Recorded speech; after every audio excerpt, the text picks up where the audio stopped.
ਸਤਿ ਸ਼੍ਰੀ ਅਕਾਲ ਜੀ। ਦੇਸ਼ ਪ੍ਰਦੇਸ਼ ਲਾਈਵ ਦੇਖ ਰਹੇ ਸਾਰੇ ਦਰਸ਼ਕਾਂ ਦਾ ਬਹੁਤ ਬਹੁਤ ਸਵਾਗਤ। ਸ਼ੋਅ ਅੱਜ ਲਾਈਵ ਰਹੇਗਾ। ਤੁਸੀਂ ਗੱਲਬਾਤ ਕਰਨ ਲਈ ਉਸ ਨੰਬਰ ਤੇ ਕਾਲ ਕਰ ਸਕਦੇ ਹੋ ਜਿਹੜਾ ਟੀਵੀ ਸਕਰੀਨ ਤੇ ਫਲੈਸ਼ ਹੋ ਰਿਹਾ। ਗੱਲ ਸਟੂਡੈਂਟ ਵੀਜ਼ਾ ਬਾਰੇ ਕਰਨੀ ਹੈ, ਵਿਜ਼ਟਰ ਬਾਰੇ ਕਰਨੀ ਹੈ, ਟੂਰਿਸਟ ਬਾਰੇ ਕਰਨੀ ਹੈ ਤਾਂ ਬਿਲਕੁਲ ਕਾਲ ਕਰ ਸਕਦੇ ਹੋ। ਵਰਕ ਪਰਮਿਟ ਬਾਰੇ ਕਾਲਸ ਪਲੀਜ਼ ਨਾ ਕਰਿਓ। ਸਟੂਡੈਂਟ ਸੰਬੰਧੀ ਰਿਜੈਕਸ਼ਨ ਆਈ ਹੈ, ਉਹਦੇ ਸੰਬੰਧੀ ਕੋਈ ਵੀ ਕੁਐਰੀ ਹੈ ਤੁਸੀਂ ਜ਼ਰੂਰ ਸਾਂਝੀ ਕਰੋ। ਤੁਹਾਡੇ ਹਰ ਸਵਾਲ ਦਾ ਜਵਾਬ ਦੇਣ ਲਈ ਕ੍ਰੀਏਟਿਵ ਫਿਊਚਰ ਤੋਂ ਗੁਰਪ੍ਰੀਤ ਜੀ ਮੇਰੇ ਨਾਲ ਮੌਜੂਦ ਰਹਿਣਗੇ। ਗੁਰਪ੍ਰੀਤ ਜੀ ਬਹੁਤ ਬਹੁਤ ਸਵਾਗਤ। Thank you Aman ji. ਗੁਰਪ੍ਰੀਤ ਜੀ, ਅੱਜ ਦਾ ਜਿਹੜਾ ਟਾਈਮ ਹੈ ਕਾਫੀ ਬੱਚਿਆਂ ਦੀ ਇਹ ਡਿਮਾਂਡ ਸੀਗੀ ਵੀ ਸਾਡੇ ਰਿਜੈਕਸ਼ਨ ਵਾਲੇ ਜਿਹੜੇ ਕੇਸਿਸ ਨੇ ਉਹਨਾਂ ਬਾਰੇ ਦੱਸਿਆ ਜਾਵੇ। ਦੁਬਾਰਾ ਵੀਜ਼ਾ ਲੈਣ ਲਈ ਜੀ ਕਿਹੜੀਆਂ ਗੱਲਾਂ ਦਾ ਧਿਆਨ ਰੱਖਣਾ ਚਾਹੀਦਾ ਜਿਹੜਾ ਦੁਬਾਰਾ ਉਹ ਗਲਤੀ ਨਾ ਹੋਵੇ ਜਿਹਦੇ ਕਰਕੇ ਰਿਜੈਕਸ਼ਨ ਆ ਜਾਵੇ। ਦੇਖੋ ਅਮਨ ਜੀ, ਜਦੋਂ ਗੱਲ ਇਹ ਆਉਂਦੀ ਹੈ ਕਿ ਦੁਬਾਰਾ ਰਿਜੈਕਸ਼ਨ ਨਾ ਆਵੇ, ਕਿਹੜੀਆਂ ਚੀਜ਼ਾਂ ਦਾ ਧਿਆਨ ਰੱਖਿਆ ਜਾਵੇ। ਸਭ ਤੋਂ ਪਹਿਲਾਂ ਮੇਰੇ ਮਾਈਂਡ 'ਚ ਇਹ ਆਉਂਦਾ ਹੈ ਕਿ ਆਪਾਂ ਕੇਪਸ ਨੋਟ ਇੱਕ ਵਾਰ ਕਢਵਾ ਲਈਏ ਕਿ ਆਪਣੇ ਰਿਜੈਕਸ਼ਨ ਦੇ ਰੀਜ਼ਨਸ ਕੀ ਰਹੇ ਆ। ਕਿਸੇ ਬੱਚੇ ਨੂੰ ਆਪਣਾ ਪੇਪਰ ਵਰਕ ਨਹੀਂ ਪਤਾ ਹੁੰਦਾ, SOP ਉਹਦੇ ਕੰਸਲਟੈਂਟ ਨੇ ਕੀ ਲਾਈ ਹੈ। ਕਈ ਬੱਚੇ ਤਾਂ ਪੈਕੇਜ ਵਾਲੇ ਹੁੰਦੇ, ਉਹਨਾਂ ਨੂੰ ਆਪਣਾ ਕੋਰਸ ਵੀ ਨਹੀਂ ਕਲੀਅਰ ਹੁੰਦਾ। ਇਸ ਕਰਕੇ ਕੇਪਸ ਨੋਟ ਇੱਕ ਤੁਹਾਡੀ ਪੂਰੀ ਪ੍ਰੋਫਾਈਲ ਦਾ ਹੱਲ ਹੈ ਕਿ ਕੇਪਸ ਨੋਟ ਕਢਵਾਉਣ ਤੋਂ ਬਾਅਦ ਹੀ ਤੁਸੀਂ ਦੁਬਾਰਾ ਫਾਈਲ ਪੁੱਟ ਔਨ ਕਰੋ। ਜੇ ਹਾਂ ਬੱਚੇ ਕੋਲ ਸਾਰੇ ਡਾਕੂਮੈਂਟਸ ਪਤਾ ਹੈ, ਜੇ ਉਹਨੂੰ ਪਤਾ ਹੈ ਕਿ ਰਿਜੈਕਸ਼ਨ ਦਾ ਰੀਜ਼ਨ ਮੇਰਾ ਇਹ ਮਿਸਮੈਚ ਕੋਰਸ ਹੈ, ਉੱਥੇ ਨਹੀਂ ਅਸੀਂ ਸੁਜੈਸਟ ਕਰਦੇ। ਬਾਕੀ ਜਿਹੜੇ ਬੱਚੇ ਆ ਕੇਪਸ ਨੋਟ ਕਢਵਾ ਕੇ ਹੀ ਅਪਲਾਈ ਕਰਨ ਤੇ ਜ਼ਿਆਦਾ ਬੈਟਰ ਹੈ, ਕਿਉਂਕਿ ਇੱਕ ਐਕਚੁਅਲ ਸਾਨੂੰ ਰੀਜ਼ਨ ਔਰ ਡਾਕੂਮੈਂਟਸ ਅੱਗੇ ਪਹਿਲਾਂ ਕੀ ਪੁੱਟ ਔਨ ਹੋਏ ਸੀਗੇ ਉਹ ਸਾਰੇ ਬਾਰੇ, ਉਹਦੀ ਪ੍ਰੋਫਾਈਲ ਬਾਰੇ ਜਿਹੜੀ ਇੱਕ ਸਾਨੂੰ ਨੌਲੇਜ ਚਾਹੀਦੀ ਹੁੰਦੀ ਹੈ ਤੇ ਇੱਕ ਪਤਾ ਹੋਣਾ ਚਾਹੀਦਾ ਜਦੋਂ ਅਸੀਂ ਦੁਬਾਰਾ ਅਪਲਾਈ ਕਰਦੇ ਹਾਂ ਕਿ ਕਿਹੜੇ ਕਾਰਨਾਂ ਕਰਕੇ ਸਾਨੂੰ ਵੀਜ਼ਾ ਅਫਸਰ ਨੇ ਰਿਫਿਊਜ਼ ਕੀਤਾ ਹੈ, ਤੇ ਉਹਨਾਂ ਨੂੰ ਅਸੀਂ ਚੰਗੇ ਤਰੀਕੇ ਨਾਲ ਫੁੱਲਫਿਲ ਕਰਕੇ ਦੁਬਾਰਾ ਵੀਜ਼ਾ ਗ੍ਰਾਂਟ ਕਰਾ ਸਕਦੇ ਹਾਂ। ਜੀ, ਜਦੋਂ ਕੇਪਸ ਨੋਟ ਦੀ ਗੱਲ ਹੁੰਦੀ ਕਾਫੀ ਬੱਚੇ ਕਹਿੰਦੇ ਵੀ ਅਸੀਂ ਕਿਸੇ ਹੋਰ ਏਜੰਟ ਕੋਲ ਵਿਜ਼ਿਟ ਕੀਤਾ ਸੀ ਜੀ, ਉਹ ਕਹਿੰਦੇ ਨਹੀਂ ਨਹੀਂ ਵਜ੍ਹਾ ਤਾਂ ਸਾਫ਼ ਹੈ, ਲੋੜ ਹੀ ਨਹੀਂ, ਜੀ ਅਸੀਂ ਤਾਂ ਇਦਾਂ ਹੀ ਅਪਲਾਈ ਕਰ ਦਾਂਗੇ, ਤੂੰ ਦੇ ਦੇ। ਜੀ ਸੋ ਕੀ ਰਿਜੈਕਸ਼ਨ ਲੈਟਰ ਤੋਂ ਸਾਰਾ ਕਲੀਅਰ ਹੋ ਜਾਂਦਾ ਜਾਂ ਤੁਹਾਡੇ ਆ ਕਹਿਣਾ ਵੀ ਜਿਵੇਂ 3-4 ਵਿੱਚ ਵਜ੍ਹਾ ਲੱਗੀਆਂ ਹੁਣ ਤਾਂ ਕੈਪਸ ਜ਼ਰੂਰੀ? ਦੇਖੋ ਅਮਨ ਜੀ, ਕਦੀ ਵੀ ਜਿਹੜਾ ਵੀਜ਼ਾ ਆਫਿਸਰ ਹੈ ਉਹ ਸਾਰੀ ਚੀਜ਼ ਰਿਫਿਊਜ਼ਲ ਲੈਟਰ 'ਚ ਨਹੀਂ ਲਿਖ ਸਕਦਾ, ਪ੍ਰੋਪਰ ਵਜ੍ਹਾ ਨਹੀਂ ਲਿਖਦਾ, ਪ੍ਰੋਪਰ ਵਜ੍ਹਾ ਨਹੀਂ ਲਿਖਦਾ। ਉਹ ਹਮੇਸ਼ਾ ਤੁਹਾਨੂੰ ਤੁਸੀਂ ਕੰਟਰੀ ਲੀਵ ਨਹੀਂ ਕਰਨਾ, ਜਾਂ ਤੁਸੀਂ ਇੱਕ ਜੈਨੂਅਨ ਸਟੂਡੈਂਟ ਨਹੀਂ ਹੋ, ਜਿਹੜਾ ਸਾਡਾ ਇੱਕ ਕਾਮਨ ਜਿਹਾ ਰੀਜ਼ਨ ਆਇਆ ਕਿ ਤੁਹਾਡੀ ਫਾਈਲ ਤੋਂ ਅਸੀਂ ਸੈਟਿਸਫਾਈ ਨਹੀਂ ਆ, ਕੁਝ ਫੈਕਟਰਸ ਐਵੇਂ ਦੇ ਰੀਜ਼ਨ 2-3 ਜਦੋਂ ਆ ਜਾਂਦੇ ਆ, ਉਹਦੇ ਇੱਕ ਕਨਫਿਊਜ਼ਨ ਕ੍ਰੀਏਟ ਹੁੰਦੀ ਹੈ। ਉਹ ਕਨਫਿਊਜ਼ਨ ਦਾ ਹੱਲ ਕੇਪਸ ਨੋਟ ਹੀ ਹੈ। ਜਿਹੜਾ ਬੰਦਾ ਤੁਹਾਨੂੰ ਕਹਿ ਰਿਹਾ ਕਿ ਕੇਪਸ ਨੋਟ ਨਹੀਂ ਕਢਵਾਉਣੇ ਚਾਹੀਦੇ, ਮੇਰੇ ਅਕੋਰਡਿੰਗਲੀ ਉਹਨੂੰ ਨੌਲੇਜ ਨਹੀਂ ਹੈ ਕਿ ਉਹਨੂੰ ਕੰਸਲਟੈਂਟ ਨੂੰ ਇਹ ਪਤਾ ਨਹੀਂ ਹੈ ਕਿ ਕੇਪਸ ਨੋਟ ਇੱਕ ਬਹੁਤ ਵੱਡਾ ਜਿਹੜਾ ਸਾਨੂੰ ਪ੍ਰੋਫਾਈਲ ਦੇ ਉੱਤੇ ਵਰਕਆਊਟ ਕਰਨ ਲਈ ਇੱਕ ਚੀਜ਼ ਮਿਲ ਜਾਂਦੀ ਹੈ ਕਿ ਅਸੀਂ ਪ੍ਰੋਪਰ ਤਰੀਕੇ ਨਾਲ ਵਰਕਆਊਟ ਕਰ ਸਕਦੇ ਹਾਂ। ਦੁਬਾਰਾ ਅਪਲਾਈ ਕਰਨਾ ਔਰ ਪ੍ਰੋਫਾਈਲ ਨੂੰ ਬਿਨਾਂ ਸਮਝੇ ਅਪਲਾਈ ਕਰਨਾ, ਇਟ ਮੀਨਸ ਦੁਬਾਰਾ ਆਪਾਂ ਰਿਫਿਊਜ਼ਲ ਨਾ ਲੈ ਲਈਏ। ਇਸ ਕਰਕੇ ਕੇਪਸ ਨੋਟ ਬਹੁਤ ਇੰਪੋਰਟੈਂਟ ਪਾਰਟ ਹੁੰਦਾ ਹੈ ਜਦੋਂ ਬੱਚੇ ਦੀ ਰਿਫਿਊਜ਼ਲ ਦਾ ਰੀਜ਼ਨ ਕਲੀਅਰ ਨਹੀਂ ਹੁੰਦਾ। ਔਰ ਇੱਕ ਜਿਵੇਂ ਮਿਸਮੈਚ ਕੋਰਸ ਨੂੰ ਲੈ ਕੇ ਆਈ ਤੇ ਰਿਫਿਊਜ਼ਲ ਰੀਜ਼ਨ ਆ ਗਿਆ ਕਿ ਮਿਸਮੈਚ ਕੋਰਸ ਹੈ, ਤੇ ਬਾਕੀ SOP 'ਚ ਕੀ ਲਿਖਿਆ ਸੀਗਾ, ਜਿਹੜੇ ਕੰਸਲਟੈਂਟ ਨੇ ਲਿਖਿਆ ਸੀ SOP 'ਚ, ਤੁਹਾਨੂੰ ਪਤਾ ਉਹਨੇ ਕੀ ਲਿਖਿਆ ਸੀ, ਤੁਹਾਡੀ ਫੈਮਿਲੀ ਇਨਫੋਰਮੇਸ਼ਨ ਕੀ ਭਰੀ ਸੀਗੀ, ਉਹ ਸਾਰਾ ਕੁਝ ਕੇਪਸ ਨੋਟ ਤੋਂ ਹੀ ਕਲੀਅਰ ਹੋਣਾ ਹੈ। ਮੇਰੇ ਅਕੋਰਡਿੰਗਲੀ ਕੇਪਸ ਨੋਟ ਕਢਵਾਏ ਬਿਨਾਂ ਰਿਫਿਊਜ਼ਲ ਵਾਲੇ ਬੱਚੇ ਨੂੰ ਅਪਲਾਈ ਨਹੀਂ ਕਰਨਾ ਚਾਹੀਦਾ। ਸਾਡੀ ਕੰਪਨੀ ਵੱਲੋਂ ਇੱਕ ਰਿਲੈਕਸੇਸ਼ਨ ਦਿੱਤੀ ਜਾਂਦੀ ਹੈ ਕਿ ਕੇਪਸ ਨੋਟ ਦੀ ਤੁਸੀਂ ਪੇਮੈਂਟ ਨਾ ਪੇ ਕਰੋ, ਅਸੀਂ ਅਪਲਾਈ ਕਰ ਦਾਂਗੇ। ਜਦੋਂ ਤੁਸੀਂ ਸਾਡੇ ਕੋਲ ਅੱਗੇ ਆਫਰ ਲੈਟਰ ਦੈਨ ਅਪਲਾਈ ਕਰੋਗੇ, ਦੈਨ ਤੁਸੀਂ ਸਾਨੂੰ ਫੀਸ ਪੇ ਕਰ ਸਕਦੇ ਹੋ। ਸਾਡੇ ਵੱਲੋਂ ਔਨ ਫਰੰਟ ਜੇ ਆਪਾਂ ਕਹੀਏ, ਸਭ ਤੋਂ ਪਹਿਲਾਂ ਕੇਪਸ ਨੋਟ ਦੀ ਫੀਸ ਨਹੀਂ ਮੰਗੀ ਜਾਂਦੀ। ਸਭ ਤੋਂ ਪਹਿਲਾਂ ਬੱਚੇ ਦੀ ਪ੍ਰੋਫਾਈਲ ਦੇ ਉੱਤੇ ਵਰਕਆਊਟ ਕਰਨਾ ਸਟਾਰਟ ਕਰਦੇ ਹਾਂ ਅਸੀਂ ਕਿ ਐਕਚੁਅਲ ਰੀਜ਼ਨ ਸਾਨੂੰ ਪਤਾ ਲੱਗੇ ਕਿ ਕੀ ਕਾਰਨ ਹੈ, ਦੁਬਾਰਾ ਫਾਈਲ ਲਾਉਣ ਜੋਗੀ ਵੀ ਹੈਗੀ ਆ ਕਿ ਨਹੀਂ ਹੈਗੀ, ਦੁਬਾਰਾ ਅਸੀਂ ਅਪਲਾਈ ਕਰੀਏ ਵੀ ਕਿ ਨਾ ਕਰੀਏ। ਬਿਲਕੁਲ ਸਹੀ ਗੱਲ ਹੈ। ਇੱਕ ਸਹੀ ਵਜ੍ਹਾ ਜਿਹੜੀ ਹੈ ਉਹ ਪਤਾ ਹੋਣੀ ਚਾਹੀਦੀ। ਸੋ ਰਿਜੈਕਸ਼ਨ ਤੋਂ ਬਾਅਦ ਵੀਜ਼ਾ ਆਉਣ ਦੇ ਚਾਂਸਸ ਕੀ ਰਹਿੰਦੇ ਆ? ਕਿੰਨੇ ਕੁ % ਵੀਜ਼ਾ ਆ ਜਾਂਦੇ ਆ? ਦੇਖੋ ਅਮਨ ਜੀ, ਵੀਜ਼ਾਸ ਆਉਣ ਦੇ ਚਾਂਸਿਸ ਬੱਚੇ ਦੀ ਪ੍ਰੋਫਾਈਲ ਦੇ ਉੱਤੇ ਆ। ਮੈਂ ਕਹਾਂ ਕਿ ਮੈਂ 100 ਰਿਫਿਊਜ਼ਲ ਮੇਰੇ ਕੋਲ ਆ ਜਾਂਦੇ ਆ ਤੇ ਮੈਂ 90-80 ਵੀਜ਼ਾਸ ਗ੍ਰਾਂਟ ਕਰਵਾ ਲੈਂਦੀ ਹਾਂ। ਉਹ ਇੱਕ ਮੈਂ ਤੁੱਕਾ ਮਾਰ ਕੇ ਕਹਿ ਰਹੀ ਹਾਂ। ਹੁਣ ਪ੍ਰੋਫਾਈਲ ਕਿਵੇਂ ਦੀ ਆ, ਜੇ ਸਾਡੇ ਕੋਲ 1000 ਕਈ ਵਾਰ 100 ਪ੍ਰੋਫਾਈਲ ਆਉਂਦੀ ਆ, 100 ਦੇ 100 ਵੀ ਵੀਜ਼ਾ ਗ੍ਰਾਂਟ ਕਰਵਾ ਲਈਦੇ ਆ। ਹੁਣ ਡਿਪੈਂਡ ਕਰਦਾ ਕਿ ਪ੍ਰੋਫਾਈਲ ਕਿਵੇਂ ਦੀ ਆ, ਅਸੀਂ ਦੁਬਾਰਾ ਪੁੱਟ ਔਨ ਕਰਕੇ ਵੀਜ਼ਾ ਦੇ ਕਿੰਨੇ ਕੁ ਚਾਂਸਿਸ ਨੇ। ਜ਼ਿਆਦਾਤਰ ਲੋਕ ਇਹ ਕਹਿੰਦੇ ਨੇ ਕਿ ਜਦੋਂ ਵੀ ਰਿਫਿਊਜ਼ਲ ਆ ਗਈ ਹੈ, ਕੰਸਲਟੈਂਟ ਤੁਹਾਨੂੰ ਇਹ ਗਾਈਡ ਕਰਦਾ ਤੁਸੀਂ ਆਈਲੈਟਸ ਰਿਪੀਟ ਕਰਕੇ ਸਾਡੇ ਕੋਲ ਆ ਜਾਓ, ਤੇ ਇਹ ਕੋਈ ਹੱਲ ਨਹੀਂ ਹੁੰਦਾ ਰਿਪੀਟ ਆਈਲੈਟਸ ਦਾ। ਜਾਂ ਤਾਂ ਵੀਜ਼ਾ ਅਫਸਰ ਨੇ ਸਾਫ਼-ਸਾਫ਼ ਲਿਖਿਆ ਹੋਵੇ ਕਿ ਨੌਨ SDS ਕੈਟਾਗਰੀ 'ਚ ਅਪਲਾਈ ਕਰ ਰਹੇ ਹਾਂ ਅਸੀਂ, ਤੈਨੂੰ ਤਾਂ ਰਿਫਿਊਜ਼ ਕਰ ਰਹੇ ਹਾਂ, ਤਾਂ ਮੈਂ ਕਹਾਂ ਕਿ ਤੁਹਾਡਾ ਆਈਲੈਟਸ ਲੋ ਸਕੋਰ ਦੀ ਵਜ੍ਹਾ ਨਾਲ ਰਿਫਿਊਜ਼ਲ ਆਇਆ ਤੇ ਤੁਸੀਂ ਆਈਲੈਟਸ ਰਿਪੀਟ ਤੇ ਚਲ ਜਾਓ। ਮੇਜਰ ਹੀ ਇਹ ਇੱਕ ਮਿਥ ਬਣ ਗਈ ਹੈ ਕਿ ਜੇ ਆ ਵੀਜ਼ਾ ਨਹੀਂ ਆਇਆ ਤੇ ਤੁਸੀਂ ਆਈਲੈਟਸ ਰਿਪੀਟ ਕਰ ਲਓ। ਬੱਚਾ ਫਿਰ ਆਈਲੈਟਸ ਰਿਪੀਟ ਕਰਦਾ, ਫਿਰ 1 ਚੋਂ 5.5 ਰਹਿ ਜਾਂਦੇ ਆ ਤੇ ਉਹਦੇ ਉੱਤੇ ਵਰਕਆਊਟ ਕਰਨਾ, ਉਹ ਬੱਚੇ ਨੂੰ ਵਰਕਆਊਟ ਕਰਨ ਤੇ ਲਗਾ ਦਿੰਦਾ ਹੈ। ਮੇਰੇ ਅਕੋਰਡਿੰਗਲੀ ਰਿਫਿਊਜ਼ਲ ਤੋਂ ਬਾਅਦ ਵਰਕਆਊਟ ਕੰਸਲਟੈਂਟ ਦਾ ਜ਼ਿਆਦਾ ਹੁੰਦਾ ਹੈ। ਕੰਸਲਟੈਂਟ ਨੂੰ ਜ਼ਿਆਦਾ ਇਹਦੇ ਵਿੱਚ ਜਿਹੜਾ ਆਪਣਾ ਕੰਮ ਟਾਈਮ ਦੇਣਾ ਪੈਂਦਾ, ਜ਼ਿਆਦਾ ਕੰਮ ਹੁੰਦਾ ਇਹਦੇ ਵਿੱਚ। ਬੱਚੇ ਨੂੰ ਰਿਪੀਟ ਆਈਲੈਟਸ ਤੇ ਜਾਣਾ ਬਹੁਤ ਅੱਛੀ ਗੱਲ ਹੈ ਕਿ ਜੋ ਉਹ 6 ਚ ਲੈ ਲੇ ਤੇ ਬਹੁਤ ਵਧੀਆ ਗੱਲ ਆ, ਬਟ ਆਈਲੈਟਸ ਰਿਪੀਟ ਨਾਲ ਜੇ ਆਈਲੈਟਸ ਸਕੋਰ ਨਹੀਂ ਵੱਧਦਾ ਤੇ ਫਿਰ ਕੀ ਬੱਚੇ ਨੂੰ ਅਪਲਾਈ ਨਹੀਂ ਕਰਨਾ ਚਾਹੀਦਾ? ਜੀ। ਇਹ ਵੀ ਸਵਾਲ ਬੱਚਿਆਂ ਦੇ ਮਨ 'ਚ ਖੜਾ ਹੋ ਜਾਂਦਾ ਹੈ। ਕਾਲ ਸ਼ੁਰੂ ਕਰਦੇ ਹਾਂ ਜੀ ਲੈਣੀ। ਹੈਲੋ, ਜੀ ਸਤਿ ਸ਼੍ਰੀ ਅਕਾਲ ਸਤਿ ਸ਼੍ਰੀ ਅਕਾਲ ਜੀ। ਸਰ, ਮੈਂ ਸਿਮਰਨ ਬੋਲ ਰਹੀ ਸੀ ਗੁਰਦਾਸਪੁਰ ਤੋਂ। ਜੀ ਸਿਮਰਨ ਜੀ, ਕੀ ਸਵਾਲ ਹੈ? ਸਰ, ਮੈਂ ਆਪਣੇ ਲਈ ਪੁੱਛਣਾ ਸੀ, ਮੈਂ ਸਪਾਊਸ ਵੀਜ਼ਾ ਅਪਲਾਈ ਕਰਨਾ ਆਸਟ੍ਰੇਲੀਆ ਦਾ। ਤੇ ਮੈਂ 2020 ਦੇ ਵਿੱਚ ਬੀਕੌਮ ਕੀਤੀ ਸੀ। ਓਕੇ ਜੀ। ਹਾਂਜੀ ਤੇ ਉਸ ਤੋਂ ਬਾਅਦ ਮੈਮ ਕੀ ਕੀਤਾ? ਸਰ, ਹੁਣ ਮੈਂ ਪੀਟੀ ਕੀਤਾ ਸੀ, ਮੇਰੇ 59 ਓਵਰਆਲ ਨੇ। 59 ਨਾਟ ਲੈਸ ਦੈਨ? ਇੱਕ ਦੇ ਵਿੱਚ 55 ਆਏ ਸੀ। ਓਕੇ। ਤੇ ਮੈਮ 2020 ਤੋਂ 22 ਤੱਕ ਕੋਈ ਵਰਕ ਐਕਸਪੀਰੀਅੰਸ ਜਾਂ ਕੁਝ? ਸਰ, ਇੱਕ ਪ੍ਰਾਈਵੇਟ ਕੰਪਨੀ ਦੇ ਵਿੱਚ ਜੌਬ ਕੀਤੀ ਆ। Private job. Okay ma'am, spouse visa Australia ਨੂੰ ਲੈ ਕੇ ਮੈਂ ਪ੍ਰੋਫਾਈਲ ਦੇਖੋ ਜੀ, ਪ੍ਰੋਫਾਈਲ ਅੱਛੀ ਆ ਬੱਚੇ ਦੀ, ਅਪਲਾਈ ਹੋ ਜਾਊਗਾ, ਬੱਚੇ ਦਾ ਵੀਜ਼ਾ ਨਿਕਲ ਸਕਦਾ ਆਸਟ੍ਰੇਲੀਆ ਦਾ। ਬਟ ਜੇ ਸਪਾਊਸ ਦੀ ਮੈਂ ਗੱਲ ਕਰਾਂ ਕਿ ਆਸਟ੍ਰੇਲੀਆ 'ਚ ਨਾਲ ਜਾ ਸਕਦਾ, ਉਹ ਪੋਸੀਬਿਲਿਟੀ ਨਹੀਂ ਆ। ਆਪਾਂ 3 ਮਹੀਨੇ ਬਾਅਦ ਹੀ ਸਪਾਊਸ ਨੂੰ ਅਪਲਾਈ ਕਰਾਂਗੇ। ਔਰ ਦੂਸਰੀ ਗੱਲ ਆ, ਜਿਵੇਂ ਇਹਨਾਂ ਨੇ ਕਿਹਾ ਕਿ 2022 ਤੱਕ ਇਹਨਾਂ ਨੇ ਪ੍ਰਾਈਵੇਟ ਜੌਬ ਕੀਤੀ ਹੈ, ਜੇ ਗੈਪ ਜਸਟੀਫਾਈ ਆ ਤੇ ਆਰਾਮ ਨਾਲ ਬੱਚੇ ਦਾ ਵੀਜ਼ਾ ਨਿਕਲ ਸਕਦਾ। ਜਿਵੇਂ ਬੱਚੇ ਨੇ ਬੀਕਾਮ ਕੀਤੀ ਹੈ, ਪੀਟੀ ਸਕੋਰ ਵੀ ਬੱਚੇ ਦਾ ਠੀਕ ਹੈ, ਇਸ ਪੀਟੀ ਸਕੋਰ ਤੇ ਅਸੀਂ ਵੀਜ਼ਾ ਆਸਟ੍ਰੇਲੀਆ ਦਾ ਗ੍ਰਾਂਟ ਕਰਵਾ ਸਕਦੇ ਹਾਂ। ਅੱਛਾ, ਇਹ ਫੰਡਸ ਨੂੰ ਲੈ ਕੇ ਮੈਂ ਚਾਹੂੰਗਾ ਜ਼ਰੂਰ ਇੱਕ ਵਾਰੀ ਸਾਂਝੇ ਕਰ ਦਿਓ। ਫੰਡਸ ਕਿੰਨੇ ਕੁ ਲੋੜ ਪੈਂਦੀ ਹੈ, ਸਿੰਗਲ ਐਪਲੀਕੈਂਟ ਜਾਂ ਫੰਡਸ ਜਿਹੜਾ ਵਿਦ ਸਪਾਊਸ? ਦੇਖੋ ਅਮਨ ਜੀ, ਜਦੋਂ ਫੰਡ ਦੀ ਗੱਲ ਆਉਂਦੀ ਹੈ ਤੇ ਬੱਚਾ ਨਾ ਹਮੇਸ਼ਾ ਫਾਈਨਾਂਸਰ ਹੀ ਚੂਜ਼ ਕਰਦਾ ਕਿ ਮੈਂ ਫਾਈਨਾਂਸਰ ਤੋਂ ਹੀ ਕਰਾ ਲੈਣਾ। ਤੇ ਮੇਰੇ ਅਕੋਰਡਿੰਗਲੀ ਜਿਹੜੇ ਕਿ ਬੱਚੇ ਵੈਰੀਫਾਈ ਬਾਅਦ ਚ ਨਹੀਂ ਹੋ ਪਾਉਂਦੇ। ਬਾਕੀ ਉਹ ਜੇ ਤਾਂ ਫਾਈਨਾਂਸਰ ਤੁਹਾਡਾ ਵੈਰੀਫਾਈ ਕਰ ਦਿੰਦਾ, ਤੁਹਾਡੇ ਬੈਂਕ ਚੋਂ ਕਾਲ ਜਾਂਦੀ ਹੈ, ਉਹ ਕਲੀਅਰ ਕਰਦਾ, ਤੇ ਫਿਰ ਤਾਂ ਤੁਸੀਂ ਇਹ ਚੀਜ਼ ਦੀ ਹੈਲਪ ਲੈ ਸਕਦੇ ਹੋ। ਜੇ ਤੁਹਾਡੇ ਕੋਲ ਫੰਡ ਅਰੇਂਜ ਨਹੀਂ ਹੈ ਤਾਂ ਹੈਲਪ ਲਓ।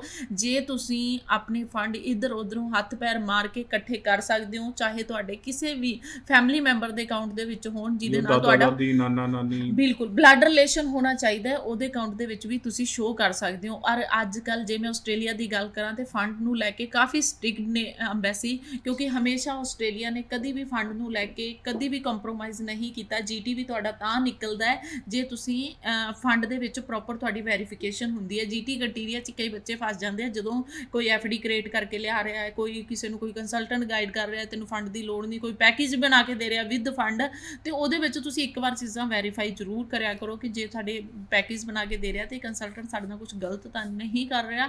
ਇਸ ਕਰਕੇ ਇਹਨਾਂ ਚੀਜ਼ਾਂ ਦਾ ਤੁਹਾਡੀ ਪ੍ਰੋਫਾਈਲ ਦੇ ਉੱਤੇ ਅਸਰ ਪੈਣਾ ਹੈ। ਫੰਡ ਨੂੰ ਲੈ ਕੇ ਥੋੜ੍ਹਾ ਜਿਹਾ ਆਪਣਾ ਧਿਆਨ ਨਾਲ ਕੇਅਰਫੁਲੀ ਆਪਣੇ ਕੰਸਲਟੈਂਟ ਦੀ ਸਲਾਹ ਲਿਆ ਕਰੋ ਕਿ ਜੇ ਤੁਹਾਡੇ ਕੋਲ ਅਵੇਲੇਬਲ ਆਪਣੇ ਫੰਡ ਹੈਗੇ ਨੇ ਤੇ ਫਾਈਨਾਂਸਰ ਦੇ ਚੱਕਰ 'ਚ ਨਾ ਪਾਓ। ਜੇ ਪੈਂਦੇ ਆ ਤੇ ਉਹਦੇ ਵਿੱਚ ਵੀ ਪ੍ਰੋਪਰ ਚੀਜ਼ਾਂ ਵੈਰੀਫਾਈ ਕਰਿਆ ਕਰੋ ਕਿ ਜੇ ਬੈਂਕ ਦੇ ਵਿੱਚ ਕੱਲ੍ਹ ਦੇ ਦਿਨ ਕਾਲ ਜਾਂਦੀ ਹੈ ਜਾਂ ਈਮੇਲ ਜਾਂਦੀ ਹੈ ਤੇ ਉਹ ਚੀਜ਼ਾਂ ਕਲੀਅਰ ਹੋ ਸਕਣ ਜੀ।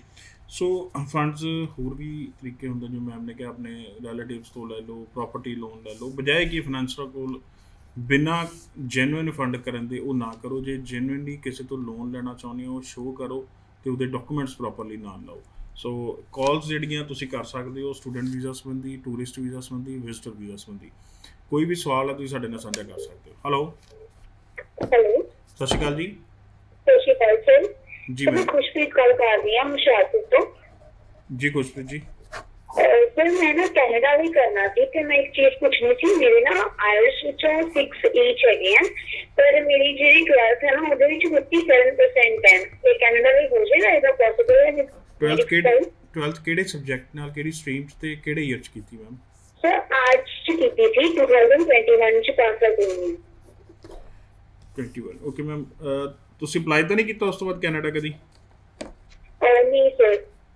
ਮੈਮ 6 ਈਚ ਹੈ ਬਟ 50% 57% ਨੰਬਰ ਨੇ ਆਰਟਸ ਨਾਲ 2021 ਪਾਸ ਆਊਟ। ਦੇਖੋ ਇਹਨਾਂ ਦਾ ਕੰਸਰਨ ਬਿਲਕੁਲ ਅਮਨ ਜੀ ਸਹੀ ਹੈ ਕਿ ਮੇਰੀ ਪਰਸੈਂਟੇਜ ਘੱਟ ਹੈ, ਪਰਸੈਂਟੇਜ ਵਾਕਈ ਬੱਚੇ ਤੇਰੀ ਘੱਟ ਆ, ਬਟ 6 ਈਚ ਆਈਲੈਟ ਸਕੋਰ ਸਾਡਾ ਆ ਗਿਆ ਤੇ ਕਿਤੇ ਨਾ ਕਿਤੇ ਚੀਜ਼ਾਂ ਸੈਟਲ ਡਾਊਨ ਹੋ ਜਾਣਗੀਆਂ। ਅਪਲਾਈ ਕਰ ਸਕਦੇ ਹੋ ਕਿਊਬਿਕ ਮੌਂਟਰੀਅਲ ਸਾਈਡ ਵੀ ਤੁਸੀਂ ਆਪਸ਼ਨ ਲੈ ਸਕਦੇ ਹੋ ਜਿੱਥੇ ਘੱਟ ਪਰਸੈਂਟੇਜ ਤੇ ਲੋ ਆਈਲੈਟ ਸਕੋਰ ਤੇ ਕਾਲਜਸ ਜਿਹੜੇ ਆ ਤੁਹਾਨੂੰ ਐਡਮਿਸ਼ਨ ਦਿੰਦੇ ਆ। ਔਰ ਦੂਸਰੀ ਗੱਲ ਜੇ ਮੈਂ ਕਰਾਂ ਕਿ ਬੱਚੇ ਨੂੰ ਕਿੱਥੇ ਅਪਲਾਈ ਕਰਨਾ ਚਾਹੀਦਾ ਹੈ, ਮੇਰੇ ਅਕੋਰਡਿੰਗਲੀ ਲੋਕੇਸ਼ਨ ਵਿਦਆਊਟ ਡਿਸਕਸ਼ਨ ਨਾ ਚੂਜ਼ ਕਰਿਓ। ਹਵਾ ਦੇ ਵਿੱਚ ਆ ਕੇ ਯੂਨੀਵਰਸਿਟੀ ਜਾਂ ਆਪਾਂ ਕਿਸੇ ਹਾਈ ਸਕੋਰ ਵਾਲੇ ਕਾਲਜ ਦੇ ਵਿੱਚ ਅਪਲਾਈ ਕਰ ਦਿੰਦੇ ਆ ਜਿੱਥੇ ਰਿਕੁਆਇਰਮੈਂਟ 65 ਜਾਂ 60 ਤੋਂ ਅਬਵ ਹੁੰਦੀ ਹੈ। ਹਮੇਸ਼ਾ 60 ਤੋਂ ਅਬਵ ਰਿਕੁਆਇਰਮੈਂਟ ਹੁੰਦੀ ਹੈ। ਜਦੋਂ ਸਾਡੇ 6 ਈਚ ਆਈਲੈਟ ਸਕੋਰ ਹੁੰਦੇ ਆ ਨਾ ਮੋਸਟਲੀ ਕਾਲਜ ਯੂਨੀਵਰਸਿਟੀ ਸਾਨੂੰ 60 ਤੋਂ ਅਬਵ ਹੀ ਬੱਚੇ ਡਿਮਾਂਡ ਕਰਦੇ ਆ। ਇਸ ਕਰਕੇ ਇੱਕ ਤਾਂ ਐਡਮਿਸ਼ਨ ਸੋਚ ਸਮਝ ਕੇ ਲੈਣੀ ਹੈ, ਕੋਰਸ ਵੀ ਸੋਚ ਸਮਝ ਕੇ ਆਪਾਂ ਚੂਜ਼ ਕਰਨਾ ਹੈ ਜਿਹਦੇ 'ਚੋਂ ਤੁਹਾਡੀ ਹਾਈ ਪਰਸੈਂਟੇਜ ਹੈ, ਜਿਹੜੇ ਸਬਜੈਕਟ 'ਚੋਂ ਉਹਦੇ ਨਾਲ ਰੈਲੇਵੈਂਸੀ ਆਪਾਂ ਕੋਰਸ ਲੈ ਕੇ ਵੀਜ਼ਾ ਕੱਢ ਲਾਂਗੇ। ਬਟ ਕੇਅਰਲੈਸ ਹੋ ਕੇ 6 ਈਚ ਦੇ ਓਵਰ ਕੌਨਫੀਡੈਂਟ ਹੋ ਕੇ ਆਪਾਂ ਅਪਲਾਈ ਨਾ ਕਰੀਏ ਕਿਉਂਕਿ ਕੱਲ ਦੇ ਦਿਨ ਇਹਨਾਂ ਚੀਜ਼ਾਂ ਦੀ ਵਜ੍ਹਾ ਨਾਲ ਅਸੀਂ ਰਿਫਿਊਜ਼ਲ ਨਾ ਲੈ ਲਈਏ। ਥੋੜਾ ਜਿਹਾ ਪ੍ਰੋਫਾਈਲ ਨੂੰ ਧਿਆਨ ਨਾਲ ਪੁੱਟ ਆਨ ਕਰਕੇ ਵੀਜ਼ਾ ਕੱਢਿਆ ਜਾ ਸਕਦਾ ਹੈ। ਜੀ ਨੈਕਸਟ ਵਾਲੇ ਹੈਲੋ ਹੈਲੋ, ਸਤਿ ਸ਼੍ਰੀ ਅਕਾਲ ਜੀ। ਹਾਂਜੀ ਸਤਿ ਸ਼੍ਰੀ ਅਕਾਲ, ਮੈਂ ਰਮਨ ਗੱਲ ਕਰ ਰਹੀ ਹਾਂ। ਜੀ ਮੈਮ। ਹਾਂਜੀ ਸਰ, ਮੈਂ ਪ੍ਰੋਫਾਈਲ ਡਿਸਕਸ ਕਰਨੀ ਸੀ ਕੈਨੇਡਾ ਸਟੱਡੀ ਦੇ। ਹਾਂਜੀ ਹਾਂਜੀ ਮੈਮ ਦੱਸੋ ਕੀ ਪ੍ਰੋਫਾਈਲ ਹੈ। ਮੇਰੀ ਓਵਰ 6.5 ਹੈ, not less than 5.5। ਹਾਂਜੀ, ਮੇਰੀ ਪਲੱਸ 2018 ਦੇ ਵਿੱਚ ਕੀਤੀ ਹੋਈ ਆ ਆਰਟਸ ਸਟਰੀਮ ਚ। 2018 ਚ ਪਲੱਸ 2 ਕੀਤੀ ਹੈ ਜੀ। ਹਾਂਜੀ ਹਾਂਜੀ, ਉਸ ਤੋਂ ਬਾਅਦ ਗੈਪ ਹੀ ਹੈ ਸਰ। ਨਹੀਂ ਮੈਮ ਕੁਛ ਤਾਂ ਕੀਤਾ ਹੋਣਾ, ਕੋਈ ਜੌਬ ਪ੍ਰਾਈਵੇਟ ਜਾਂ ਕੁਝ ਟੈਸਟ ਦਿੱਤੇ ਨਹੀਂ ਹੋਣੇ। ਸਰ, ਟੋਟਲੀ ਗੈਪ ਹੈ। ਓਕੇ ਆਇਲਸ ਹੁਣ ਦਿੱਤਾ ਤੁਸੀਂ? ਹਾਂਜੀ ਹਾਂਜੀ, ਜੀ ਮੈਮ ਤੁਸੀਂ ਕਿਹੜੀ ਕੰਟਰੀ ਬਾਰੇ ਪੁੱਛਣਾ ਚਾਹੁੰਦੇ ਹੋ? ਕੈਨੇਡਾ ਦੇ ਵਿੱਚ। ਕੈਨੇਡਾ ਮੈਮ ਕੀ ਦੇਖੋ ਅਮਨ ਜੀ ਵਿਦਆਊਟ ਜਸਟੀਫਿਕੇਸ਼ਨ ਤਾਂ ਨਾ ਤਾਂ ਆਪਾਂ ਐਡਮਿਸ਼ਨ ਕਰਵਾ ਸਕਦੇ ਨਾ ਵੀਜ਼ਾ ਕੱਢ ਸਕਦੇ। ਜਿਵੇਂ ਉਹ ਕਹਿੰਦੇ ਮੈਂ ਕੁਝ ਵੀ ਨਹੀਂ ਕੀਤਾ, ਕੋਈ ਫੈਮਿਲੀ ਬਿਜ਼ਨਸ 'ਚ ਹੈਲਪ ਕੀਤੀ ਹੋਵੇ, ਕੋਈ ਕੋਚਿੰਗ ਦਿੱਤੀ ਹੋਵੇ ਜਾਂ ਕੋਚਿੰਗ ਲਈ ਹੋਵੇ। ਕਈ ਵਾਰ ਬੱਚੇ ਗਵਰਨਮੈਂਟ ਜੌਬ ਦੇ ਲਈ ਵੀ ਟੈਸਟ ਜਿਹੜੇ ਆ ਉਹਦੇ ਲਈ ਤਿਆਰੀ ਕਰਦੇ ਨੇ, ਕੋਚਿੰਗ ਲੈਂਦੇ ਨੇ। ਕੁਛ ਨਾ ਕੁਛ ਤਾਂ ਜ਼ਰੂਰ ਕੀਤਾ ਹੋਊਗਾ। ਤੁਸੀਂ 2018 ਦੇ ਵੇਲੇ ਘਰੇ ਤਾਂ ਨਹੀਂ ਬੈਠੇ ਹੋਵੋਗੇ। ਇਸ ਕਰਕੇ ਜਦੋਂ ਤੁਸੀਂ ਕਾਉਂਸਲਿੰਗ ਲਈ ਆਓਗੇ ਤੁਹਾਡੇ ਕੋਲੋਂ ਹੀ ਉਹ ਚੀਜ਼ਾਂ ਅਸੀਂ ਕੱਢ ਲੈਣੀਆਂ, ਅਸੀਂ ਦੇਖ ਲੈਣੀਆਂ ਕਿ ਇੱਥੇ ਤੁਹਾਡਾ ਇਹ ਜਸਟੀਫਾਈ ਹੋ ਜਾਊਗਾ। ਦੂਸਰੀ ਗੱਲ ਹੈ ਜੇ ਆਪਾਂ ਕਹੀਏ ਕਿ ਇਸ ਬੇਸ ਤੇ ਮੈਂ 2018 ਤੋਂ ਲੈ ਕੇ ਹੁਣ ਤੱਕ ਕੁਝ ਨਹੀਂ ਕੀਤਾ, ਇਸ ਬੇਸ ਤੇ ਸਾਡਾ ਕੁਝ ਨਹੀਂ ਹੋ ਸਕਦਾ। ਅਸੀਂ ਅਪਲਾਈ ਵੀ ਨਹੀਂ ਕਰ ਸਕਦੇ, ਆਫਰ ਲੈਟਰ ਵੀ ਨਹੀਂ ਆਣੇ।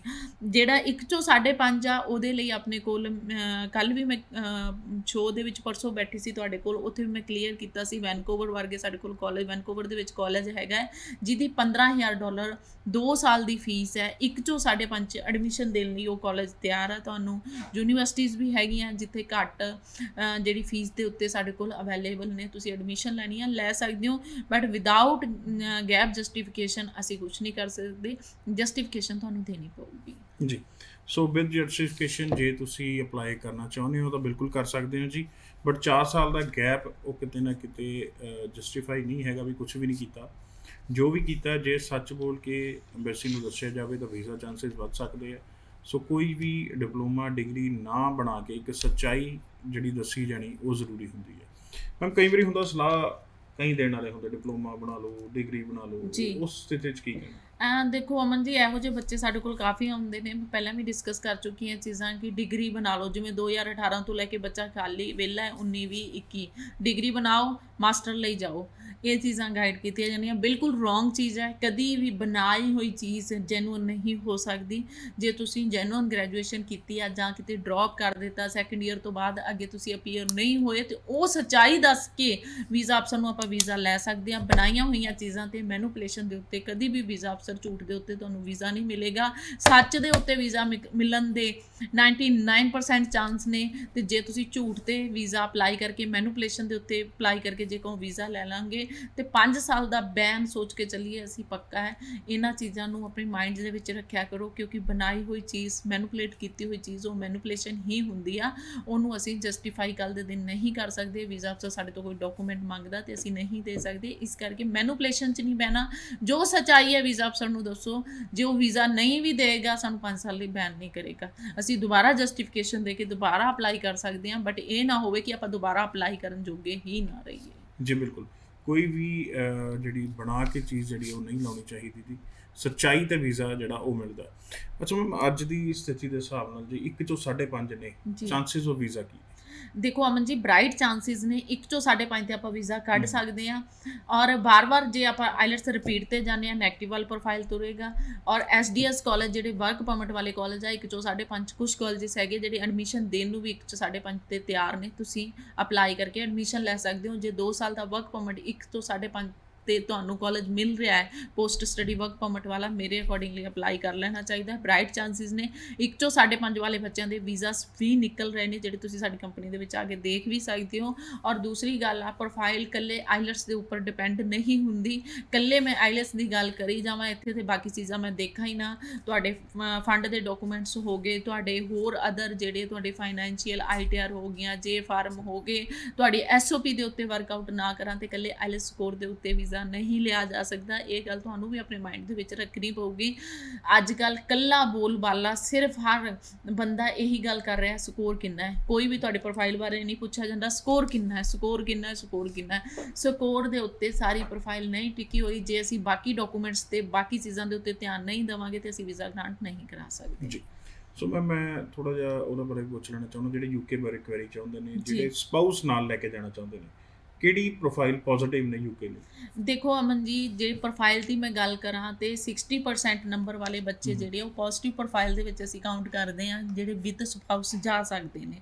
ਔਰ ਵਿਦਆਊਟ ਇੰਟਰਵਿਊ ਇਸ ਟਾਈਮ ਬੱਚੇ ਅਪਲਾਈ ਕਰ ਸਕਦੇ ਨੇ। ਕਿਸੇ ਵੀ ਤਰ੍ਹਾਂ ਦੀ ਕੋਈ ਵੀ ਇੰਟਰਵਿਊ ਨਹੀਂ ਹੈ। ਟਿਊਸ਼ਨ ਫੀਸਿਸ ਦੇ ਵਿੱਚ ਵੀ ਕਾਫੀ ਵੇਵ ਆਫ ਮਿਲ ਰਿਹਾ। ਕੁਝ ਬੱਚਿਆਂ ਲਈ ਆਪਸ਼ਨਸ ਹੈਗੀਆਂ ਨੇ, ਕਾਲਜਸ ਵੱਲੋਂ ਦਿੱਤੀਆਂ ਜਾ ਰਹੀਆਂ ਨੇ ਕਿ ਤੁਸੀਂ ਆਫਟਰ ਵੀਜ਼ਾ ਵੀ ਪੇ ਕਰਕੇ ਜਾ ਸਕਦੇ ਹੋ। ਉਹਨੂੰ UK ਦਾ ਜਿਹੜਾ ਸਕਸੈਸ ਰੇਟ ਆ ਉਹ ਵੀ ਕਾਫੀ ਨਿਕਲ ਕੇ ਸਾਹਮਣੇ ਆ ਰਿਹਾ ਹੈ। ਜਿਹੜੇ ਬੱਚੇ ਰਿਫਿਊਜ਼ ਹੋ ਚੁੱਕੇ ਨੇ ਜਾਂ ਜੇ ਕਿਸੇ ਦਾ 5 ਤੋਂ 7 ਸਾਲ ਦਾ ਗੈਪ ਹੈ, ਅਪਲਾਈ ਨਹੀਂ ਕੀਤਾ, ਆਈਲੈਟਸ 'ਚੋਂ ਸਕੋਰ ਨਹੀਂ ਇੰਪਰੂਵ ਹੋ ਰਿਹਾ, ਕੈਨੇਡਾ 'ਚ ਅਸੀਂ 1 ਚੋਂ 5.5, 2 ਚੋਂ 5.5 ਤੇ ਚਾਂਸ ਨਹੀਂ ਲੈਣਾ ਚਾਹੁੰਦੇ, ਆਸਟ੍ਰੇਲੀਆ ਸਾਡੀ ਫਾਈਲ ਫਸੀ ਹੋਈ ਆ, ਉਹ ਸਾਰੇ ਬੱਚੇ UK ਦੇ ਵਿੱਚ ਅਪਲਾਈ ਕਰਕੇ ਵੀਜ਼ਾ ਕੱਢ ਸਕਦੇ ਨੇ। ਜੀ। UK ਬੇਸਿਕਲੀ ਉਹਨਾਂ ਲਈ ਠੀਕ ਹੈ ਜਿਹੜੇ ਕਹਿੰਦੇ ਨੇ ਜੀ ਅਸੀਂ ਵਿਦਆਊਟ ਆਇਲਸ ਜਾਣਾ ਹੈ ਜਾਂ ਸਪਾਊਸ ਦੇ ਬਿਲਕੁਲ। ਨਾਲ ਹੀ ਫਲਾਈ ਕਰਨਾ ਹੈ। ਬਿਲਕੁਲ, ਵਿਦਆਊਟ ਆਈਲੈਟਸ ਵਾਲਿਆਂ ਲਈ ਤਾਂ ਇਹ ਬੈਸਟ ਆਪਸ਼ਨ ਹੈ। ਵਿਦਆਊਟ ਆਈਲੈਟਸ ਵਾਲੇ ਬੱਚੇ ਤਾਂ ਅਪਲਾਈ ਕਰ ਸਕਦੇ ਆ। ਜੇ ਪਰਸੈਂਟੇਜ ਘੱਟ ਹੈ ਤੇ ਤੁਸੀਂ ਸਾਡੇ ਨਾਲ ਇੱਕ ਵਾਰ ਡਿਸਕਸ ਕਰ ਸਕਦੇ ਹੋ। ESL ਪ੍ਰੋਗਰਾਮ ਦੇ ਲਈ ਵੀ ਤੁਸੀਂ ਅਪਲਾਈ ਕਰਕੇ ਜਾ ਸਕਦੇ ਹੋ। ਨਾਲ ਤੁਸੀਂ ESL ਪ੍ਰੋਗਰਾਮ ਨਾਲ ਲੈ ਕੇ ਘੱਟ ਪਰਸੈਂਟੇਜ ਆ ਤਾਂ ਵੀ ਅਪਲਾਈ ਕਰ ਸਕਦੇ ਹੋ। ਔਰ ਜਿਹੜਾ ਸਪਾਊਸ ਕਹਿੰਦਾ ਮੈਂ ਨਾਲ ਹੀ ਜਾਣਾ ਹੈ, ਮੇਰੀ ਫਾਈਲ ਨਾਲ ਹੀ ਪੁੱਟ ਔਨ ਹੋਵੇ, ਉਹਦੇ ਲਈ ਵੀ ਇਹ ਬੈਸਟ ਆਪਸ਼ਨ ਹੈ। UK ਆਪਸ਼ਨ ਲੈ ਕੇ ਵੀਜ਼ਾ ਕੱਢਿਆ ਜਾ ਸਕਦਾ ਜੀ।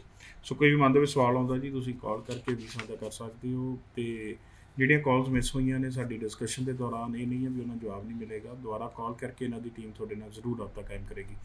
ਅੱਛਾ ਮੈਂ ਥੋੜਾ ਜਿਹਾ ਚਾਹੁੰਦਾ ਵੀ ਹੁਣ ਆਸਟ੍ਰੇਲੀਆ ਬਾਰੇ ਵੀ ਦੱਸ ਦਿਓ, ਕਿਹੜੇ ਬੱਚੇ ਉਹਦੇ ਲਈ ਐਲੀਜੀਬਲ ਨੇ? ਦੇਖੋ ਅਮਨ ਜੀ, ਖਾਸ ਕਰਕੇ ਨਾ ਇਸ ਟਾਈਮ ਮੈਂ ਉਹਨਾਂ ਬੱਚਿਆਂ ਦੀ ਗੱਲ ਕਰਦੀ ਹਾਂ ਜਿਹੜੇ ਕੈਨੇਡਾ ਦੇ ਵਿੱਚ ਜਾਂ ਤਾਂ ਉਹਨਾਂ ਦੇ ਰਿਜ਼ਲਟ ਨਹੀਂ ਕਲੀਅਰ ਹੋ ਰਹੇ। ਦੇਖੋ ਫਰੈਸ਼ ਬੱਚੇ ਤਾਂ ਅਪਲਾਈ ਕਰ ਹੀ ਲੈਣ, ਔਰ ਜਿਨ੍ਹਾਂ ਦੇ ਰਿਜ਼ਲਟ ਨਹੀਂ ਕਲੀਅਰ ਹੋਏ ਜਾਂ ਬੱਚੇ ਦੀ ਰਿਫਿਊਜ਼ਲ ਆ ਗਈ ਸੀਗੀ ਤੇ ਉਹਦੇ ਵਿੱਚ ਆਪਾਂ ਗੈਪ ਜਸਟੀਫਿਕੇਸ਼ਨ ਦੇ ਕੇ ਨਾ ਅਪਲਾਈ ਕਰ ਸਕਦੇ ਹਾਂ ਆਸਟ੍ਰੇਲੀਆ ਦੇ ਵਿੱਚ। ਜੇ ਤੁਹਾਡੇ 2 ਚੋਂ ਵੀ 5.5 ਓਵਰਆਲ 6 ਹੈ, ਓਵਰਆਲ 5.5 ਵੀ ਹੈ, ਤੇ ਕੁਝ ਲੈਵਲ 1 ਤੋਂ ਨੀਚੇ ਵਾਲੇ ਕਾਲਜਸ ਵੀ ਜਿਹੜੇ ਓਪਨ ਹੋ ਚੁੱਕੇ ਨੇ, ਜਿਹੜੇ ਓਵਰਆਲ 5.5 ਤੇ ਵੀ ਐਡਮਿਸ਼ਨ ਦੇਣੀਆਂ ਸਟਾਰਟ ਕਰ ਦਿੱਤੀਆਂ। ਜੁਲਾਈ ਇਨਟੇਕ ਦੇ ਵਿੱਚ ਬਿਲਕੁਲ ਸਮਾਂ ਨਹੀਂ ਬਚਿਆ। ਜੇ ਤੁਸੀਂ ਅਪਲਾਈ ਕਰਨਾ ਚਾਹੁੰਦੇ ਹੋ ਆਸਟ੍ਰੇਲੀਆ ਅਪਲਾਈ ਕਰ ਲਓ। ਬਟ ਆਸਟ੍ਰੇਲੀਆ ਦੇ ਵਿੱਚ ਮੇਜਰ ਚੀਜ਼ ਕੀ ਹੈ ਜਿਨ੍ਹਾਂ ਤੇ ਅਸੀਂ ਧਿਆਨ ਦੇਣਾ ਹੈ? ਫੰਡ ਸਾਡੇ ਜਿਹੜੇ ਹੁੰਦੇ ਆ ਨਾ, ਉਹਨਾਂ ਤੇ ਜ਼ਿਆਦਾ ਵਰਕਆਊਟ ਕਰਿਆ ਕਰੋ। ਇੱਕ ਅਸੀਂ ਮੈਨੂਪਲੇਸ਼ਨ ਵਾਲੀਆਂ ਚੀਜ਼ਾਂ ਆਸਟ੍ਰੇਲੀਆ 'ਚ ਤਾਂ ਬਿਲਕੁਲ ਵੀ ਨਹੀਂ ਲਾ ਸਕਦੇ। ਡਿਗਰੀ ਬਣਾ ਕੇ ਲਾ ਦਾਂਗੇ ਤਾਂ ਭੁੱਲ ਜਾਓ ਕਿ ਤੁਹਾਨੂੰ ਆਸਟ੍ਰੇਲੀਆ ਵੀਜ਼ਾ ਦੇ ਦੂਗਾ। ਡਿਗਰੀ ਬਣਾ ਕੇ ਲਾਏ ਦੇ ਉੱਤੇ ਤੁਹਾਨੂੰ ਮਾਸਟਰ ਦੇ ਲਈ ਤੁਸੀਂ ਉੱਥੇ ਅਪਲਾਈ ਕਰ ਜਾਓਗੇ। ਇਹ ਤਾਂ ਆਪਾਂ ਬਿਲਕੁਲ ਆਪਣੇ ਮਾਈਂਡ ਦੇ ਵਿੱਚੋਂ ਚੀਜ਼ ਕੱਢ ਦਈਏ ਕਿ ਆਪਾਂ ਬਣਾਈ ਹੋਈ ਚੀਜ਼ ਆਸਟ੍ਰੇਲੀਆ ਦੇ ਵਿੱਚ ਕਦੀ ਵੀ ਨਹੀਂ ਚੱਲ ਸਕਦੀ। ਪਿੱਛੇ ਜਦੋਂ ਆਪਾਂ ਗੱਲਾਂ ਕਰ ਰਹੇ ਸੀ, ਹਰਿਆਣਾ ਬੋਰਡ ਨੂੰ ਬੈਨ ਕਰ ਦਿੱਤਾ, ਪੰਜਾਬ ਬੋਰਡ ਨੂੰ ਬੈਨ ਕਰ ਦਿੱਤਾ, ਕਿਸੇ ਵੀ ਬੋਰਡ ਨੂੰ ਬੈਨ ਨਹੀਂ ਕੀਤਾ ਸੀ ਉਸ ਟਾਈਮ ਜਾਲੀ ਡਾਕੂਮੈਂਟਸ ਜਿਹੜੇ ਸੀਗੇ ਉਹ ਅੰਬੈਸੀ ਦੇ ਵਿੱਚ ਬੱਚਿਆਂ ਦੇ ਫੜੇ ਗਏ ਸੀਗੇ। ਉਹਦੇ ਕਰਕੇ ਇਸ ਟਾਈਮ ਅੰਬੈਸੀ ਕਾਫੀ ਸਟ੍ਰਿਕਟ ਆ। ਜੇ ਫੰਡ ਨੂੰ ਲੈ ਕੇ ਮੈਂ ਗੱਲ ਕਰਾਂ, ਵਿਦਆਊਟ ਵੈਰੀਫਿਕੇਸ਼ਨ ਵੀਜ਼ਾ ਅਫਸਰ ਵੀਜ਼ਾ ਨਹੀਂ ਕਲੀਅਰ ਕਰ ਰਿਹਾ। ਭਾਵੇਂ ਤੁਹਾਡੇ ਜਿੰਨੇ ਮਰਜ਼ੀ ਜੈਨੂਅਨ ਫੰਡ ਨੇ, ਜੇ ਤੁਹਾਡੀ ਵੈਰੀਫਿਕੇਸ਼ਨ ਨਾ ਕਲੀਅਰ ਹੋਈ ਤੁਹਾਨੂੰ ਵੀਜ਼ਾ ਗ੍ਰਾਂਟ ਨਹੀਂ ਹੋਣਾ। ਇਸ ਕਰਕੇ ਇਹਨਾਂ ਚੀਜ਼ਾਂ ਨਾਲ ਅਸੀਂ ਜੇ ਵੀ ਸੀਰੀਅਸ ਹੋ ਗਏ ਨਾ, ਆਪਾਂ ਇਹ ਕਰੀਏ ਤੇ ਆਸਟ੍ਰੇਲੀਆ ਸਾਨੂੰ ਵੀਜ਼ਾ ਦੇਣ ਤੋਂ ਮਨਾ ਨਹੀਂ ਕਰਦਾ। ਔਰ ਕਿਸੇ ਵੀ ਕੰਟਰੀ ਨੂੰ ਜਦੋਂ ਵੀ ਅਪਲਾਈ ਕਰਨਾ, ਫਾਈਲ ਰਿਪਰੈਜ਼ੈਂਟ ਕਰਨੀ ਹੈ ਆਪਾਂ ਜਦੋਂ ਵੀ, ਉਦੋਂ SOP ਵੀ, ਆਈਲੈਟਸ ਸਕੋਰ ਵੀ, ਕੋਰਸ ਵੀ, ਫੰਡ ਵੀ, ਸਾਰੀਆਂ ਚੀਜ਼ਾਂ ਦਾ ਧਿਆਨ ਰੱਖਣਾ ਹੈ। ਇਕੱਲੇ ਜੇ ਆਪਾਂ ਕੋਰਸ ਤੇ ਫੋਕਸ ਕਰ ਲਿਆ, SOP ਤੇ ਨਾ ਕੀਤਾ ਤਾਂ ਵੀ ਰਿਜੈਕਸ਼ਨ ਆ ਸਕਦੀ ਹੈ। ਜੇ ਫੰਡ ਤੇ ਨਾ ਕੀਤਾ, ਸਾਡੀ ਵੈਰੀਫਿਕੇਸ਼ਨ ਨਾ ਕਲੀਅਰ ਹੋਈ ਤਾਂ ਵੀ ਰਿਜੈਕਸ਼ਨ ਆ ਸਕਦੀ ਹੈ। ਇਸ ਕਰਕੇ ਅਸੀਂ ਰਿਜੈਕਸ਼ਨ ਨੂੰ ਮਾਈਂਡ ਦੇ ਵਿੱਚ ਰੱਖੀਏ। ਇਹ ਨਹੀਂ ਕਿ ਫਾਈਲ ਪੁੱਟ ਔਨ ਕਰਤੀ, ਬਸ ਮੈਨੂੰ ਇਹ ਕੋਰਸ ਚਾਹੀਦਾ, ਬਸ ਮੈਂ ਅੜਿਆ ਹੋਇਆ, ਮੈਨੂੰ ਇਹੀ ਕੋਰਸ ਚਾਹੀਦਾ, ਨਹੀਂ ਮੈਂ ਤਾਂ 3 ਮਹੀਨੇ ਬਾਅਦ ਹੀ ਅਪਲਾਈ ਕਰਨਾ। ਅੜਨ ਵਾਲੀ ਗੱਲ ਛੱਡ ਕੇ ਆਪਾਂ ਆਪਣਾ ਪ੍ਰੋਫਾਈਲ ਦੇ ਉੱਤੇ ਆਪਾਂ ਫੋਕਸ ਕਰੀਏ ਕਿ ਨਹੀਂ ਫਲਾਣੇ ਨੇ ਤਾਂ ਮੈਨੂੰ ਇਹ ਬੋਲ ਦਿੱਤਾ ਸੀ, ਫਲਾਣੇ ਨੇ ਤਾਂ ਮੈਨੂੰ ਕਿਹਾ ਸੀ ਡਿਗਰੀ ਮੈਨੂਪਲੇਟ ਕਰ ਦੂੰਗਾ। ਮੈਨੂਪਲੇਸ਼ਨ ਤੁਹਾਨੂੰ ਵੀ ਪਤਾ, ਤੁਸੀਂ ਵੀਜ਼ਾ ਅਫਸਰ ਨੂੰ ਝੂਠ ਬੋਲ ਰਹੇ ਹੋ। ਜੇ ਤੁਹਾਨੂੰ ਇਨਕੁਆਇਰੀ ਕਾਲ ਆ ਗਈ, ਤੁਹਾਡੇ ਤੋਂ ਕਲੀਅਰ ਨਾ ਹੋਈ ਉਹਦੇ ਵਿੱਚ ਸਬਜੈਕਟ ਕੀ ਹੈ, ਸਾਰੀਆਂ ਚੀਜ਼ਾਂ ਜੇ ਕੱਲ੍ਹ ਦੇ ਦਿਨ ਜਿਹੜੇ ਸਕੈਨ ਕੋਡ ਲਗਾ ਕੇ ਦਿੰਦੇ ਆ, ਉਹ ਸਾਰੀਆਂ ਚੀਜ਼ਾਂ ਵੈਰੀਫਾਈ ਹੋ ਜਾਂਦੀਆਂ ਨੇ। ਇਸ ਕਰਕੇ ਇਹਨਾਂ ਮੈਨੂਪਲੇਸ਼ਨ 'ਚ ਨਹੀਂ ਪੈਣਾ ਆਪਾਂ। ਫੰਡ ਸਾਡੇ ਆਪਣੇ ਹੋਣ ਤਾਂ ਬਹੁਤ ਵਧੀਆ ਗੱਲ ਆ। ਜੇ ਫਾਈਨਾਂਸਰ ਹਾਇਰ ਕਰਦੇ ਹੋ ਤੇ ਬੜੇ ਹੀ ਧਿਆਨ ਨਾਲ ਹਾਇਰ ਕਰਿਆ ਕਰੋ, ਔਰ ਉਹ ਜੈਨੂਇਨ ਹੋਵੇ, ਲੋਨ ਦੇਵੇ, ਤੁਹਾਡੇ ਬੈਂਕ 'ਚ ਪੈਸੇ ਹੋਵੇ ਤੁਹਾਡੇ ਬਾਕੀ ਇੱਕ ਜੈਨੂਇਨਲੀ ਲੋਨ ਜਿਹੜਾ ਉਹ ਹਾਂ, ਇੱਕ ਚੀਜ਼ਾਂ ਤੁਹਾਨੂੰ ਪਤਾ ਹੋਵੇ ਕਿ ਹਾਂ ਬਈ ਇਹ ਜੈਨੂਇਨ ਹੀ ਕ੍ਰੀਏਟ ਕੀਤੀ ਗਈ ਹੈ, ਇਹ ਅਨਜੈਨੂਇਨ ਨਹੀਂ ਹੈ। ਫੰਡ 20 ਦਿਨ ਪੁਰਾਣੇ ਵੀ ਚੱਲ ਜਾਣਗੇ, 28 ਦਿਨ ਵੀ ਪੁਰਾਣੇ ਚੱਲ ਜਾਣਗੇ, ਬਲੱਡ ਰਿਲੇਸ਼ਨ ਦੇ ਵੀ ਚੱਲ ਜਾਣਗੇ, ਬਟ ਮੈਨੂਪਲੇਸ਼ਨ ਨਹੀਂ ਹੋਣੀ ਚਾਹੀਦੀ। ਮੈਂ ਅੱਜ ਕਲੀਅਰ ਕਰਦੀ ਹਾਂ, ਜਿੰਨੇ ਮੈਨੂਪਲੇਸ਼ਨ ਕੀਤੀ ਆ 100% ਉਹਨੇ ਰਿਜੈਕਸ਼ਨ ਲਈ ਆ, ਔਰ ਦੂਜੇ ਬੱਚਿਆਂ ਦੇ ਲਈ ਉਹਨੇ ਕੰਡੇ ਬੀਜਤੇ ਆ। ਸੋ ਮਨ ਦੇ ਵਿੱਚ ਕੋਈ ਵੀ ਸਵਾਲ ਰਹਿ ਗਿਆ ਹੋਵੇ, ਹੁਣ ਡਾਇਰੈਕਟਲੀ ਇਹਨਾਂ ਦਾ ਰਾਬਤਾ ਕਾਇਮ ਕਰ ਸਕਦੇ ਹੋ। ਸ਼ੋਅ ਦਾ ਸਮਾਂ ਨਹੀਂ ਅਲਾਉ ਕਰ ਰਿਹਾ, ਬਟ ਉਮੀਦ ਕਰਦੇ ਹਾਂ ਜਿੰਨੀ ਡਿਸਕਸ਼ਨ ਤੁਹਾਡੇ ਨਾਲ ਕੀਤੀ ਹੈ, ਤੁਹਾਡੇ ਲਈ ਇਹ ਇਨਫੋਰਮੇਸ਼ਨ ਲਾਹੇਵੰਦ ਰਹੀ ਹੋਏਗੀ। ਮੈਮ, ਸ਼ੋਅ ਦੇ ਵਿੱਚ ਆਉਣ ਲਈ ਬਹੁਤ ਬਹੁਤ ਧੰਨਵਾਦ। ਥੈਂਕ ਯੂ ਮਨ ਜੀ। ਧੰਨਵਾਦ ਸਾਰੇ ਦਰਸ਼ਕਾਂ ਦਾ। ਸ਼ੋਅ ਨੂੰ ਇੱਥੇ ਖਤਮ ਕਰਦੇ ਹਾਂ ਜੀ। ਸਤਿ ਸ਼੍ਰੀ ਅਕਾਲ।